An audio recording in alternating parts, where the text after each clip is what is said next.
Hello students, hello everyone. आज फिर से यानी सैटरडे को आज हम हमारा न्यू चैप्टर यानी 4th चैप्टर स्टार्ट करने जाने वाले हैं। तो उसके पहले तालियां हो जाए तो क्लैप्स किस बात की।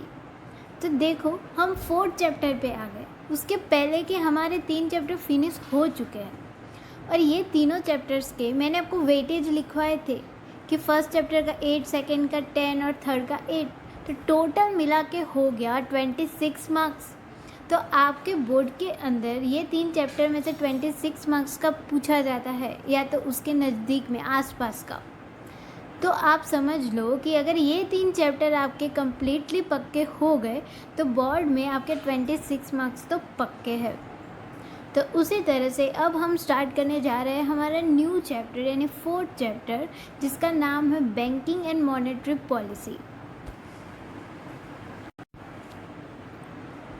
उसमें बैंकिंग एंड मॉनेटरी पॉलिसी में से आपने बैंकिंग का तो वर्ड सुना है, मॉनेटरी पॉलिसी के साथ आप फेमिलियर नहीं हो, पर बैंकिंग के वर्ड के साथ तो हो, क्योंकि ये टॉपिक हमने 11th के अंदर पढ़ लिया है कि बैंक क्या था, उसके फंक्शंस क्या थे, उसकी किस तरह की सर्विसेज होती है, वो सारी चीज़ें हमने देखी थी।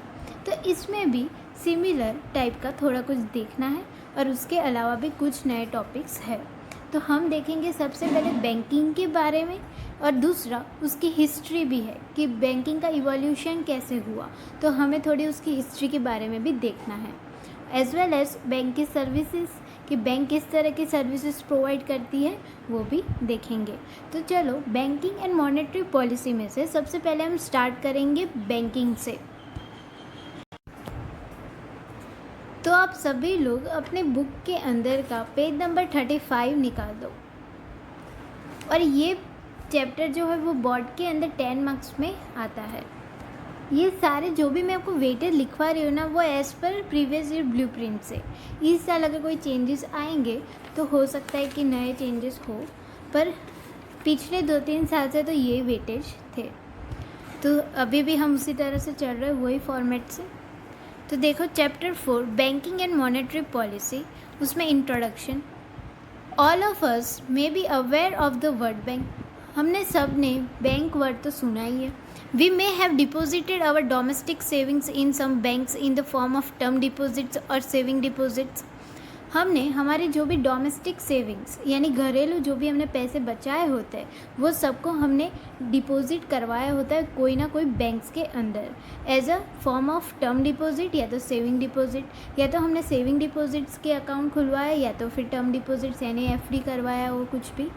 फिर देखो, parents of many of us may have opened an account in some bank for business transactions and some parents might be receiving LPG subsidy in their bank accounts.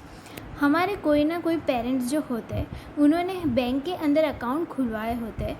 क्यों खुलवाए होते हैं? तो बिज़नेस ट्रांजैक्शंस के लिए, या तो फिर सेविंग्स के पर्पज़ से, या तो फिर अगर उनको जो गवर्नमेंट हमें सब्सिडी देती है, एलपीजी सब्सिडी प्रोवाइड करती है, वो उनके अकाउंट में जाता है, डिपॉजिट होता है उसके लिए। तो कोई ना कोई मकसद से हमारे पेरेंट्स ने कहीं ना कहीं कोई भी बैंक में अकाउंट्स ओपन करवाए होते हैं। Besides, we may have paid our school fees by the way of check of some bank. और हमने चेक देके हमारे स्कूल की फ़ीस भी प्रोवाइड की है यानी पे किया है।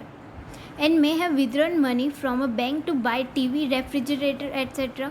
और हमने पैसे भी विद्रॉ किए हैं बैंक से कि हम उससे, वो पैसों से हम टीवी खरीद पाए, रेफ्रिजरेटर खरीद पाए, या तो कोई भी हमारे जो भी नीड्स होती है उसको हम फुलफ़िल कर सके।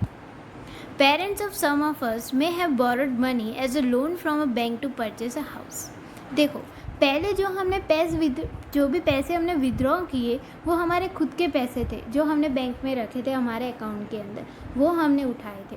पर इसमें क्या है, हमने लोन लिया है, तो हमें लोन लिया है तो हमें इंटरेस्ट देना पड़ता है। वो जो पहले जो सेविंग्स डिपॉजिट्स थी उसमें हमें इंटरेस्ट मिलता है, पर इसमें हमें इंटरेस्ट देना पड़ता है। तो देखो, यानी क्या, तो parents of some of us में have borrowed money as a loan from a bank to purchase a house.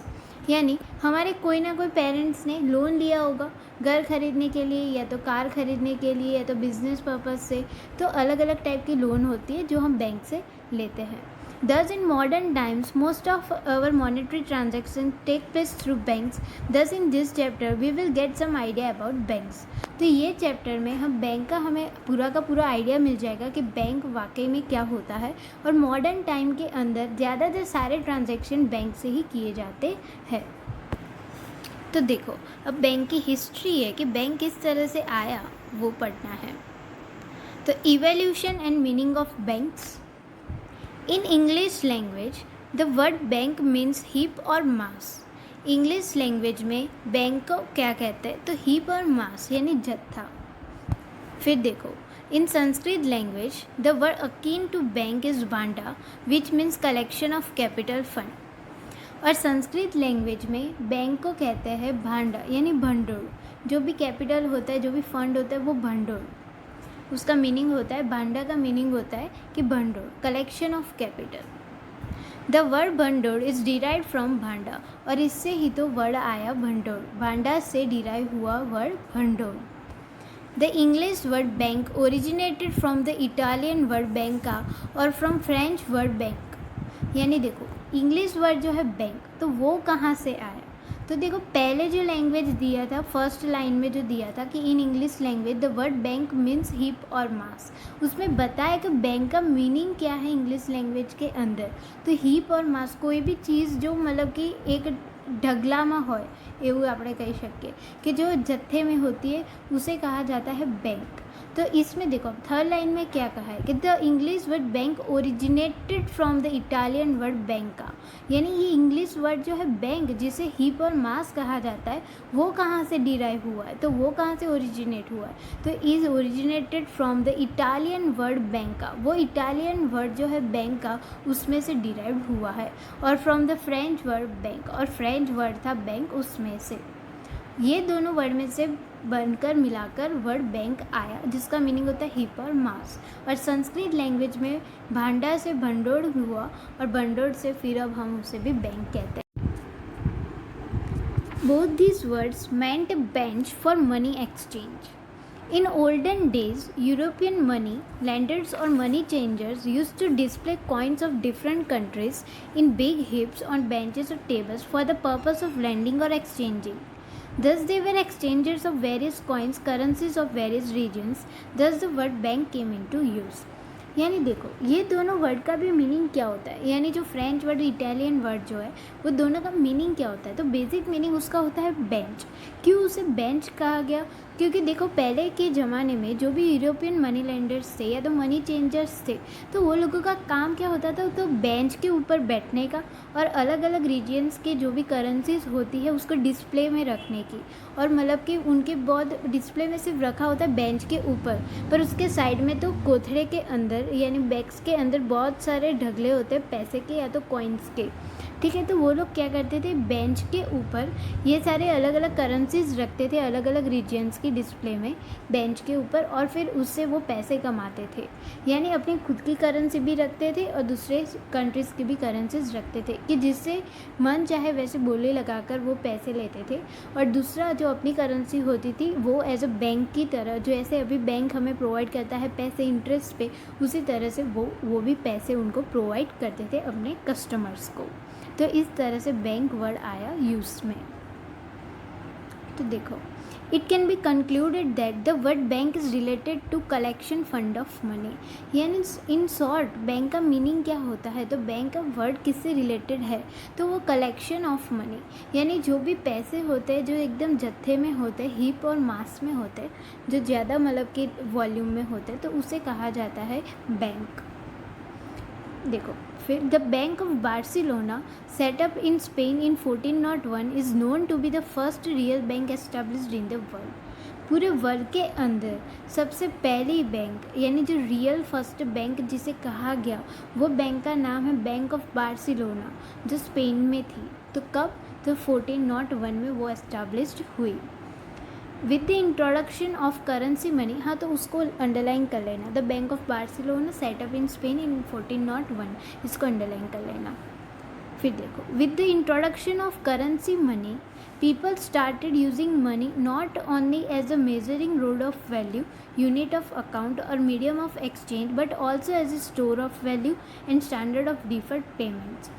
यानी जैसे करेंसी मनी आ गई ना, यानी करेंसी मनी यानी जो अब पूरी यूनिवर्सली एक्सेप्ट हो गया, वैसा पैसा जब आ गया तो मनी जो है वो सिर्फ एक मेजरिंग रोड की तरह यूज़ नहीं होता था, ना कि सिर्फ यूनिट ऑफ अकाउंट की तरह, ना तो मीडियम ऑफ एक्सचेंज की तरह, बट अब उसे स्टोर भी किया जाता है। यानी स्टोर तो बैंक में हम उसे सेव कर सकते हैं, वैसे उसके लिए स्टोर कहा गया कि हम जो भी हमारी डोमेस्टिक सेविंग्स होती है तो उसको सिर्फ हम एक अलमारी में सिर्फ नहीं बंद करके रखना, उसको अगर हम बैंक में सेविंग पर्पज से रखेंगे तो 1 रुपये से भी हमारी कमाई होगी इंटरेस्ट से, तो इसीलिए उसे रखा जाता है। तो देखो, और this standard of deferred payment, तो दूसरा भी हमने ये मनी के फंक्शंस में पढ़ा था कि स्टैंडर्ड ऑफ डिफर्ड पेमेंट के लिए भी अब मनी यूज़ किया जाता है। यानी अगर कोई चीज़ अगर आप आज ख़रीद के लाए हो और उसका तुरंत आपने पेमेंट नहीं किया, पर आप 1-2 महीने बाद करना चाहते हो तो आप कर पाओगे। फिर देखो,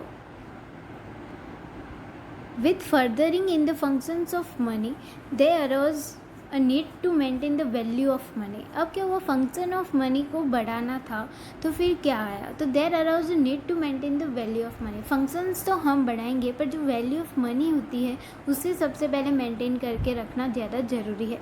जो वैल्यू ऑफ मनी मेंटेन करने का ये कंसेप्ट हमने इन्फ्लेशन में पढ़ा। In short, in economic systems dependent on money, there arose the need for an institutional arrangement for safety of money, transfer of money, and maintaining the value of money, and the role of such an institution is played by banks. फिर देखो, इसके साथ साथ यानी money की ये functions के तो बेनिफिट हमें मिल गए, उसके अलावा भी कुछ फंक्शंस अगर मनी के हो तो वो ज़्यादा बेहतर रहते हैं, पर हमें एक चीज़ ध्यान में रखनी बहुत ज़रूरी है कि जो भी मनी की वैल्यू है वो मेंटेन रहे। अगर मनी की वैल्यू अगर मेंटेन नहीं रहेगी तो इन्फ्लेशन एंड डिफ्लेशन के चांसेस हो जाते हैं। तो हमें अब कौन सी चीज़ें ध्यान में रखनी, तो ऐसा अरेंजमेंट किया जाए कि जिससे जो मनी की सेफ्टी है वो बरकरार रहे। दूसरा, ट्रांसफ़र ऑफ मनी, जो ट्रांसफ़र ऑफ मनी होता है एक अकाउंट से दूसरे अकाउंट में, अब तो इलेक्ट्रॉनिक वे में हो रहा है, तो वो सब एकदम सेफ जरिए से किया जाए, यानी हैकिंग से और वो सब से जो हमारी दिक्कतें बढ़ रही है आजकल वो ना हो। And maintaining the value of money, और मनी की वैल्यू को मेंटेन करना बहुत ज़रूरी है। यानी फ़्लो ऑफ मनी, जो हमारे कंट्री के अंदर जो मनी का फ़्लो होता है, मोबिलाइजेशन होता है, उसको कंट्रोल करके रखना चाहिए। यानी उतना सारा पैसा भी मार्केट में नहीं बढ़ जाना चाहिए और उसकी उतनी कमी भी ना हो जाए। तो हमें वैल्यू ऑफ मनी को मेंटेन करने के लिए हमें जो सप्लाई है मनी का उसे मेंटेन करके रखना पड़ता है। And the role of such an institution is played by banks, और बैंक है वो ये सारी चीज़ों के बारे में ध्यान रखता है। देखो, फिर मीनिंग ऑफ अ बैंक, अब रियल बैंक क्या होता है वो स्टार्ट हुआ। तो meaning of a bank is that institution which provides services of banking, that is bank एक ऐसी इंस्टीट्यूशन है जो बैंकिंग की सर्विसेज प्रोवाइड करती है। जैसे कि a bank is an institution authorized to collect people's savings deposits with the purpose of lending those under the condition of returning the same when the depositor demands। यानी bank एक ऐसी institution है जिसको authorisation दिया है, जिनको पूरा मतलब कि आरबीआई ने और पूरा लीगली फॉर्म में उनको ऑथराइजेशन दिया है कि आप पीपल की जो भी सेविंग्स है उसको आप एक्सेप्ट कर सकते हो। यानी बैंक के 2 मेन फंक्शन होते हैं, lending deposits and accepting deposits. ठीक है, तो lending money and accepting deposits 2 उसके सबसे पहले प्राइमरी फंक्शंस हैं। उसमें देखो, with the purpose of lending those under the condition of returning the same when the deposited demands. यानी जो भी सेविंग्स हमने बैंक में डिपॉजिट करवाए वो हमारी डिमांड हो तो उन्हें देना पड़ता है हमें वापस। ठीक है, तो उसमें भी रूल्स होते हैं, जैसे कि सेविंग अकाउंट है, करंट अकाउंट है, ये हमने पढ़ा है कि आप करंट अकाउंट में ज़्यादा ट्रांजेक्शन कर सकते हो, सेविंग अकाउंट में उससे कम कर सकते हो। तो वो जो रूल्स है वो तो आपको फॉलो करने पड़ेंगे, पर वो डिमांड पे आप जैसे ही वो अगर आप लीगल फॉर्म से अगर आप डिमांड कर रहे हो तो आपको पैसे के हकदार सिर्फ आप ही हो, बैंक को आपके पैसे आपको देने ही पड़ेंगे आपकी डिमांड पे। ठीक है, तो वही कि बैंक का मेन दो काम होता है, collecting depositing and lending those two the people who wants in the form of loan. यानी वो हमारे से डिपॉजिट लेना, हमारी जो सेविंग होती है वो एक्सेप्ट करते हैं इन द फॉर्म ऑफ डिपॉजिट्स, फिर वो पैसों को वो लैंड करते हैं इन द फॉर्म ऑफ लोन, जो जिनको बिज़नेस करना हो या तो अलग अलग टाइप के लोन चाहिए उन सबको, ठीक है। और फिर जो भी डिपॉजिटर्स होते हैं तो उनको वो प्रॉमिस करते हैं कि इन कंडीशन रखा हुआ होता है कि जब भी हम हमारी डिमांड करेंगे कि हमें हमारा पैसा वापस दो, तो बैंक को वो पैसा उनको दे देना पड़ता है। फिर देखो, bank is a commercial organisation, ये वर्ड भी इम्पॉर्टेंट है कि bank is a commercial organisation functioning for profit which accepts people's saving. Bank एक है वो कॉमर्शियल ऑर्गेनाइजेशन है, वो कोई आपको फ्री में सर्विस प्रोवाइड करने के लिए नहीं बैठा, ठीक है। उसका मेन मकसद होता है प्रॉफिट कमाना भी।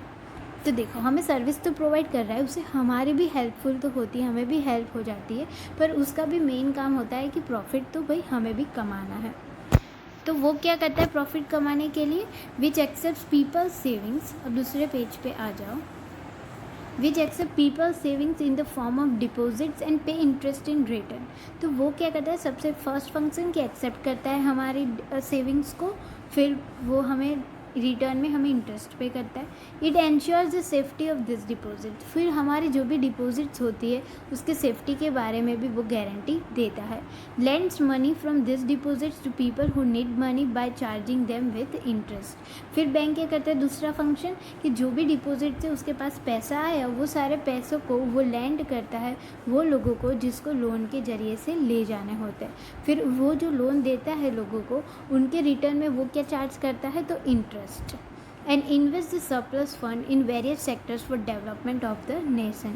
फिर तीसरा, ये दो काम का जिसके ख़त्म हो जाए उसके बाद जितने भी सरप्लस फंड अगर बच जाता है तो उसमें से वो कोई प्रोडक्टिव चीज़ पे इन्वेस्ट करता है। जैसे गवर्नमेंट की कोई स्कीम होती है तो उसमें हमारे देश का भला हो सके वैसी चीज़ पे होती है, तो फिर वो ऐसे सिक्योरिटीज़ होती है, गवर्नमेंट की सिक्योरिटीज़ होती है, उसमें इन्वेस्ट करते हैं, तो उनको भी बेनिफिट मिलता है एज वेल एज कंट्री को भी।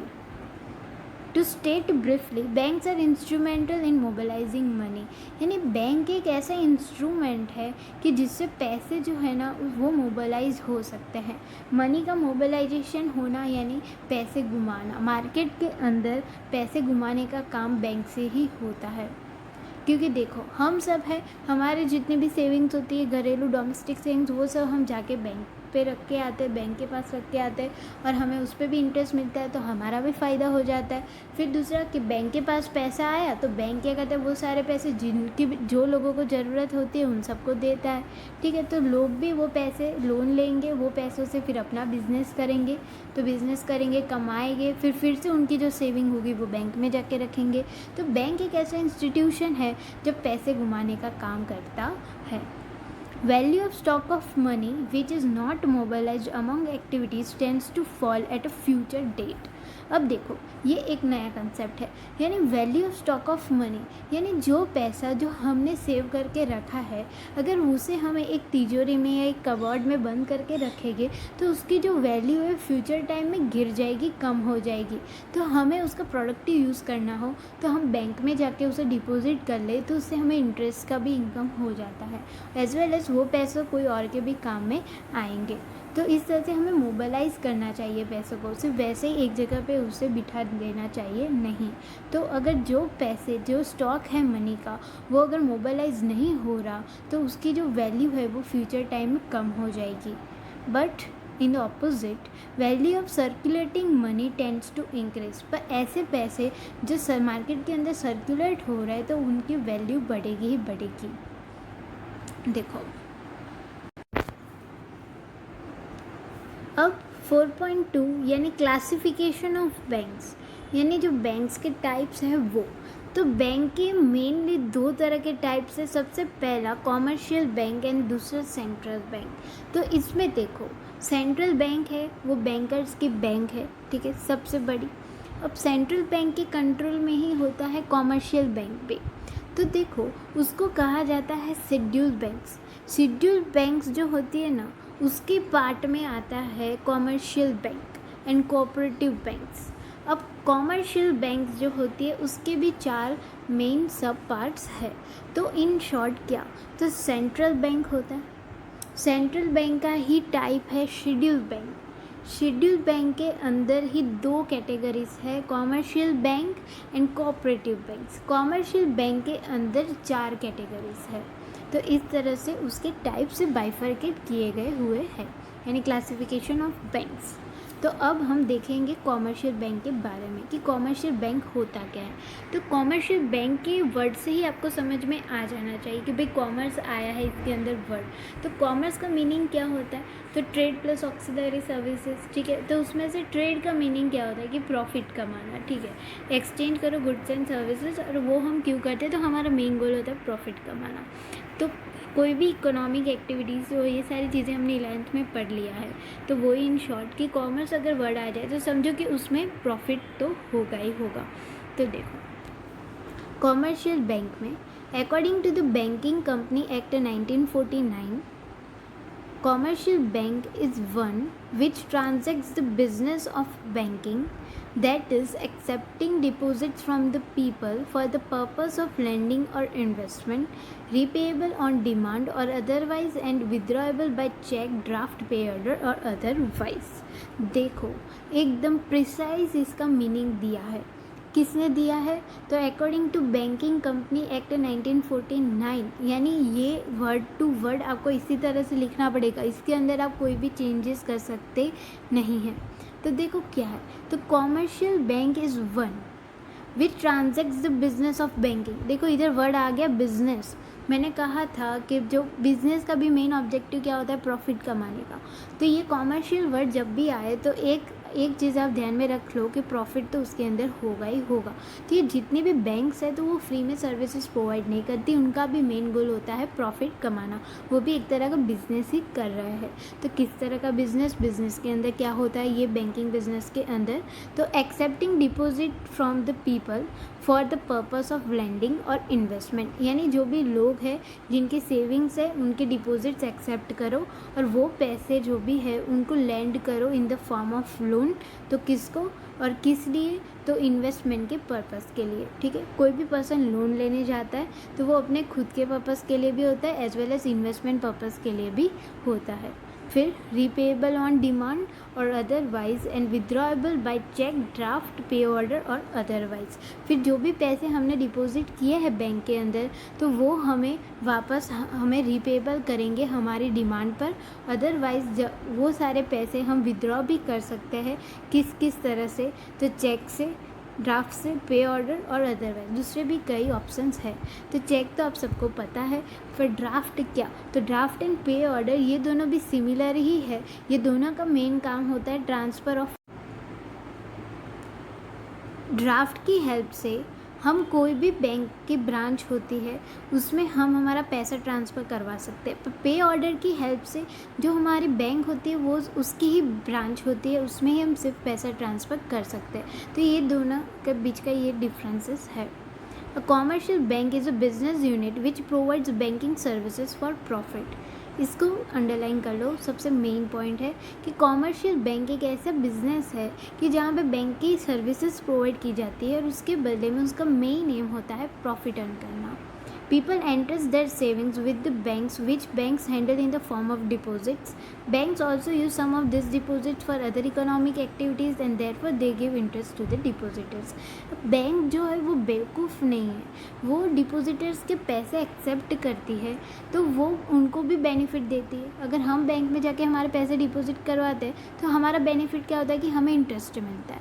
और बैंक बेवकूफ़ नहीं है कि वो हमें इंटरेस्ट देती है, वो हमें इंटरेस्ट इसीलिए देती है कि लोग ज़्यादा से ज़्यादा पैसे बैंक में डिपॉजिट करवाए, क्योंकि वो डिपॉजिट से बैंक को लाभ होता है। तो किस तरह से लाभ होता है कि वो डिपॉजिट का पैसा जो होता है वो बैंक लोन देती है, ठीक है, और सामने से इंटरेस्ट कमाती है। दूसरा कि सरप्लस फंड बच जाए तो उधर वो कोई ना कोई प्रोडक्टिव सेक्टर्स में इन्वेस्ट करती है, यानी शेयर जैसा गवर्नमेंट सिक्योरिटीज़ परचेस करती है, या तो इंडस्ट्रियल सेक्टर में, एग्रीकल्चर सेक्टर्स में इन्वेस्ट करती है, यानी कोई भी इकोनॉमिक एक्टिविटीज़। और हमने इकोनॉमिक एक्टिविटीज़ क्या होता है वो 11th में पढ़ा है कि ऐसी एक्टिविटीज़ जिसमें सबसे मेन मकसद होता है कोई भी पर्सन का पैसे कमाने का।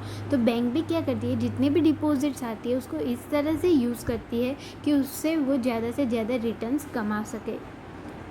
फिर देखो, banks may use deposits for investment in the agriculture and industrial sectors for the development, or they may buy government securities, or they may lend some proportion of the deposits to people who need money। तो bank क्या करती है, वो deposits को invest करती है agriculture sector में या तो इंडस्ट्रियल सेक्टर में, एज वेल एज वो गवर्नमेंट सिक्योरिटीज़ परचेस करती है, या तो फिर दूसरा डिपॉजिट्स का जो भी पोर्शन होता है उनको लोन से देती है जो लोगों को ज़रूरत होती है। When banks invest some of the deposits, they earn profit, and when they lend this money, they earn by charging interest। जब भी बैंक इन्वेस्ट करती है कोई भी डिपॉजिट्स में, यानी बैंक ये जो भी डिपॉजिट्स का मनी है जो वो उसके पास आया है उसको कहीं ना कहीं इन्वेस्ट करती है, तो उससे भी उसको लाभ होता है, एज वेल एज वो पैसों को वो लैंड करती है ज़रूरियातमंद लोगों को, तो उससे भी उसको प्रॉफिट होता है क्योंकि वो लोग उससे इंटरेस्ट देते हैं। तो बैंक का दोनों साइड से प्रॉफिट हो जाता है और इसी को ये चीज़ का बेनिफिट होता है, इसीलिए तो वो हम डिपॉजिटर्स को भी इंटरेस्ट दे देती है। फिर देखो, the lending rate of interest is higher than the rate of interest which banks gives on deposits, and the difference between the two is profit earning।